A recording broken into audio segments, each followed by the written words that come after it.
E aí, pessoal? Tá muito frio aí na cidade de vocês? Não que não esteja frio hoje, mas ontem tava uma falta de respeito, né? Então hoje acho que tá bem melhor. Esse vídeo aqui vai ser uma continuação do vídeo de ontem. E eu tô me sentindo meio que o Chaves aqui, né? Dizendo, você não sabe que só os idiotas respondem uma pergunta com uma outra pergunta? Então, assim, eu vou responder com outras perguntas, eu não tenho solução definitiva nenhuma. Então eu li os feedbacks, eu assisti o vídeo recomendado e eu fiquei bastante triste por ter feito um desabafo e ter sido visto e pintado da maneira que fui, mas ok. Porque antes de você postar qualquer coisa que seja na internet, é, hoje já consigo me ver como youtuber, sim, antes eu não conseguia. Mas agora não dá pra negar, né? E quando você vai postar alguma coisa no YouTube, você tem que pensar: estou disposto a tancar todas as pessoas que vão me interpretar errado, com o objetivo de tentar beneficiar algumas poucas pessoas que podem querer escutar aquilo que eu tenho para dizer? Então, se a resposta for sim, eu vou lá e posto o vídeo. Se não, eu não posto. E ontem eu postei sabendo tudo aquilo que poderia advir disso. Deixa eu ver se a pessoa está me digitando alguma coisa. Não, ela só parou para olhar talvez as badges. Ahn, Bom,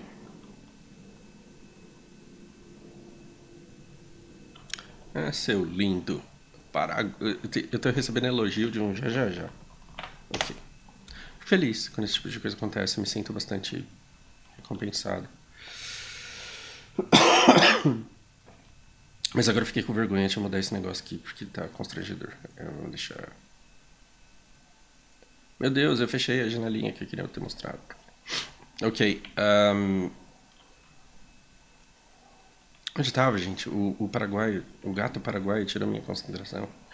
É, Vamos lá. A pergunta que eu tenho para fazer para vocês é: dá para você, dá para você ser de esquerda e odiar o PT e odiar o Lula? Dá para você fazer isso. Dá para você ser um pensador de esquerda ou um simpatizante de pensamento de esquerda e ser completamente a favor não só da posse, mas do porte de armas. É possível isso? E se a sua resposta é não, é porque a gente tem uma conversa séria a ter aqui. É porque a gente tem uma conversa séria a ter. Porque você não pode associar a esquerda ao PT, até porque o PT não foi lá tanto de esquerda como deveria ter sido. É, e você não pode dar uma solução simplista às coisas de forma extrema, porque os extremos eles são muito perigosos e o nosso maior inimigo hoje não é o outro lado e sim a polarização. A ideia que nós temos de que nós temos um grande inimigo a ser combatido do outro lado e que é por causa dele que o negócio não vai para frente porque é um bando de filha da puta desgraçado que só quer o mal do país. Na verdade, queremos todos a mesma coisa. Tem gente bugando aí até hoje que não entende como é que o vovô, como é que o titio, como é que, né, aquela pessoa que a gente criou com tanto carinho, aquela sobrinha, pode ser tão filha da puta ao ponto de votar no outro. E isso é bastante desesperador. Agora, outra pergunta que eu tenho para fazer o que veio primeiro, o político ou os eleitores? O que veio primeiro, o político ou os eleitores? Cara, como eu queria já ter feito o vídeo sobre corrupção, onde a gente vai falar o que é pior, o político que foi corrompido ou o agente econômico que, né, a empresa, a grande empresa, que o corrompeu. A gente vai tem muita coisa assim para ser conversada e o que atrapalha todas as reflexões, o que atrapalha tudo aquilo que a gente pode descobrir, tudo aquilo que a gente pode passar a entender é justamente essa tentativa de me colocar em algum lugar e poder me dar pancada no lugar onde eu estou. É, eu não sei se vocês conhecem, eu sei que alguns de vocês conhecem, e tanto que às vezes eu sou é, é, é, agraciado, honrado com o elogio, né, de ser comparado a ele. Eu não sei se vocês conhecem. Nossa, que baba-ovo, meu Deus do céu. Vocês conhecem o canal do Pirula? Se você não conhece, deveria conhecer. É uma pessoa que tem muito a agregar. Por mais que você não concorde com o que ele fale, a maneira como ele fala, as coisas que ele fala, tem muito, muito mesmo a agregar. E e o Pirula, ele fala uma coisa muito verdadeira, de uma maneira muito simples, muito sábia. Ele diz assim, quando você tem dois extremos, e você se coloca com prudência no meio, você vai tomar porrada dos dois lados. Você vai tomar porrada dos dois lados. Porque as pessoas que estão no extremo, elas vão olhar pra você e pela perspectiva delas, elas vão te enxergar na outra ponta. Cara, isso é de uma sabedoria incrível. Então vamos pegar dois extremos aí. Quem é completamente a favor da posse e do porte de armas e alguém que é completamente contra tudo isso. E aí você chega aqui no meio e fala assim, então, armas matam, mas em determinados casos elas protegem. O cara que tá aqui nessa ponta, quem que eu coloquei aqui? O cara que é completamente a favor.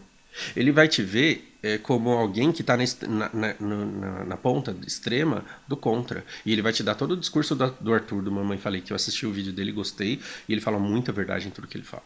Ok.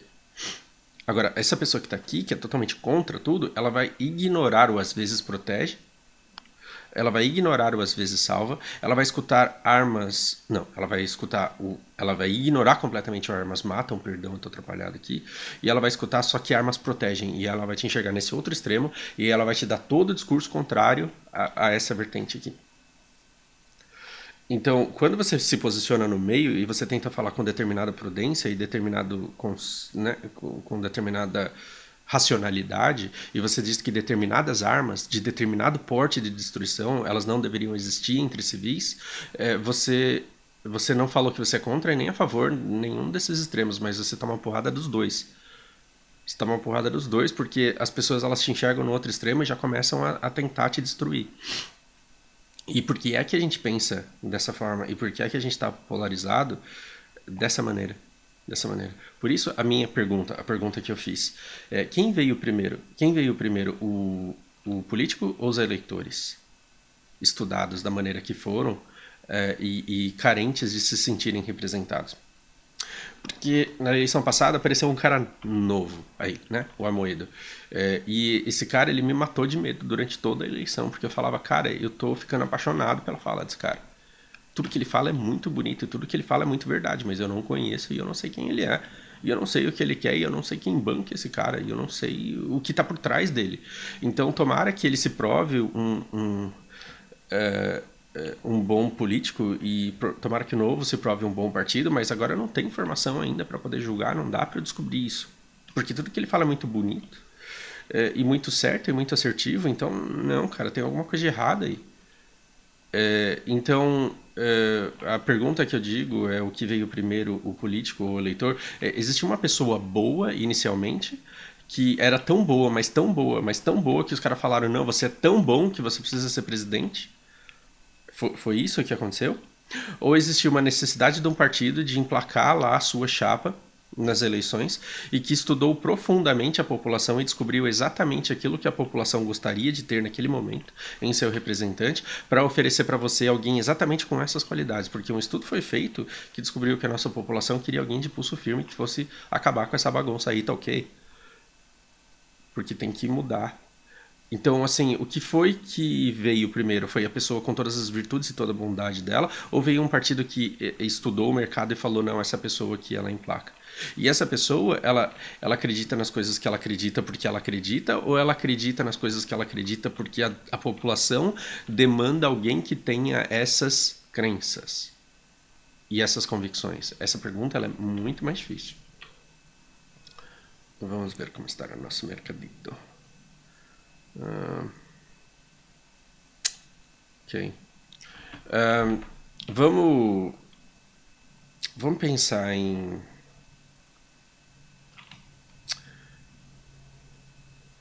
Vamos pensar na Manuela Dávila. Vamos falar na Manuela Dávila. Como é que uma pessoa que conseguiu um grande número de pessoas, um grande número de seguidores, dizendo não sou cristã, de repente apareceu rezando numa igreja. Por quê? Porque a massa que ela estava levantando, os números que ela levantava não eram suficientes. Então, ela acredita naquilo que ela acredita ou ela acredita naquilo que o partido dela precisa que ela acredite?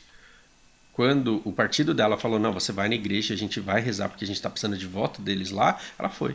Ela foi e ela não tinha opção de não ir. Porque a Manuela, como todo outro político, ela não pode se dar ao luxo de pensar do jeito que ela pensa e ser quem ela é. Ela tem que ser quem o partido quer que ela seja. Porque, afinal de contas, ela é representante de um partido que representa um determinado pensamento.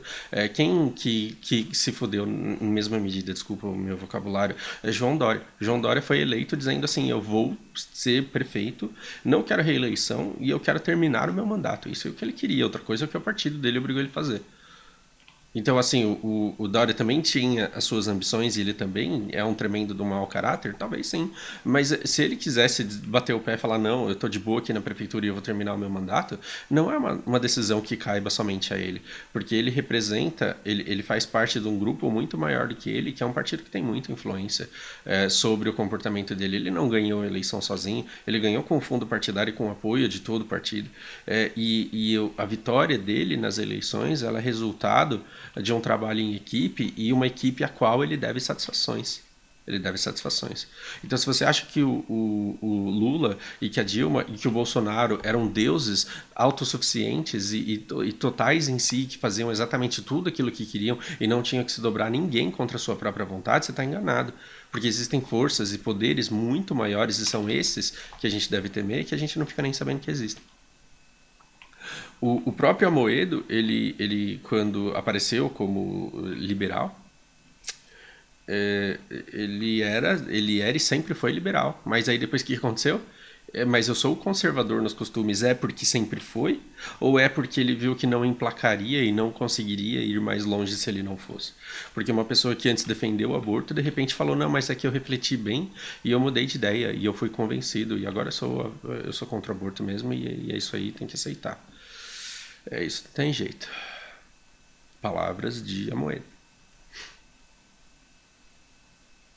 Por que que eu dou, por que que eu dou, por que que eu tô dando toda essa volta aqui? Por que que eu tô dando toda essa volta aqui?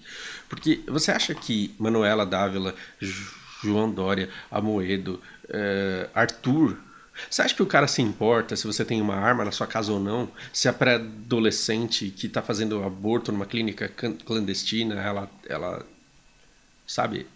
Você acha que a pessoa ela se importa se você tem uma arma, se você faz aborto, se você usa maconha, se a pena de morte vale? Você acha que a pessoa ela realmente está genuinamente preocupada com isso? Não, porque esses conceitos eles são meramente bandeiras que a pessoa defende para que você possa se sentir representado por ela. Para que você possa se sentir representado por ela.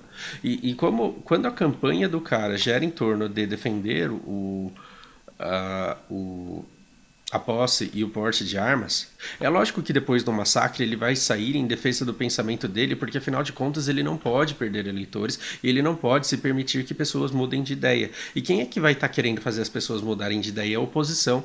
Então, quando a oposição vem e vomita ódio, dizendo tá vendo, tem que proibir as armas mesmo, é lógico que, estando deste lado aqui, a pessoa vai ter que falar não.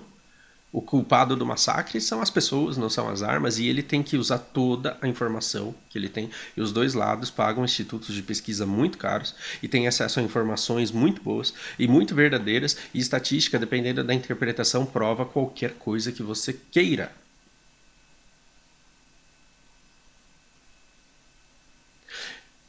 E esses pensadores, eles têm que ser extremos e eles têm que ser os donos da verdade e eles têm que estar certos em absolutamente tudo o que eles falam para que o outro lado esteja errado e não seja merecedor de confiança e que não mereça o seu voto.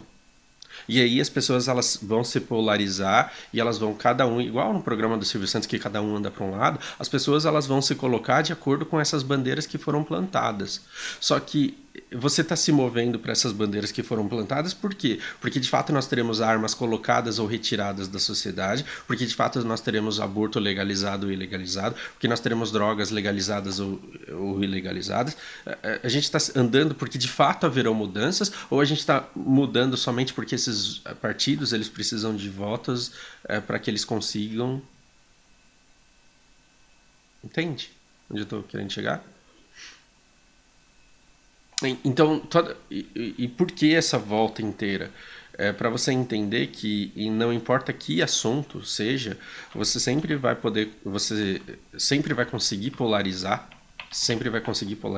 e gerar uma grande discussão em torno disso, e os dois lados eles nunca serão convencidos de suas verdades. E quem perde? Quem perde nesse meio é quem de fato precisa de uma mudança, porque as pessoas que estão lutando aí por uma mudança na lei, elas estão lutando há muito tempo e essa mudança simplesmente não acontece. E o que é necessário para que haja essa polarização? Justamente essa diferença e esse desencontro. Justamente essa diferença e esse desencontro. O que é completamente antipolítico, porque o que é a política? A política é justamente o diálogo. A política ela está no diálogo, ela está em esse lado chegar e falar assim, armas matam, mas também protegem, então a gente tem que chegar no meio termo e discutir como é que essas armas estarão presentes e como é que elas serão retiradas e como é que a presença delas será garantida, na mão de quem, como, de que forma, como essas punições, como tudo isso será feito. E a gente está nesse diálogo que é extremamente necessário. Não, a gente está nos polos, como se nos polos extremos existisse uma verdade única que, se aceita e se implantada, geraria uma sociedade perfeita por si, simplesmente pelo conceito, e não pela união e pelo debate e pela ação de todos em conjunto. Não é estranho que você mude uma lei e que de repente tudo mude só porque essa lei foi colocada?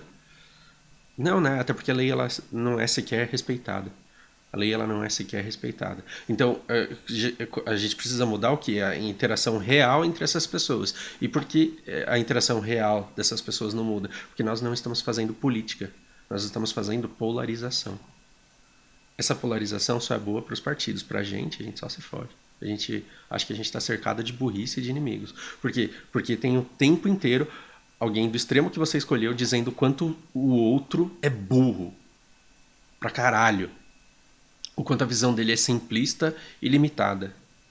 E aí nós somos uma população inteira feita de pessoas que acham que o outro é um imbecil de visão limitada. E é por isso que a gente não tem condições de fazer política. E é por isso que isso daqui tá uma merda. Reflita, mas não muito.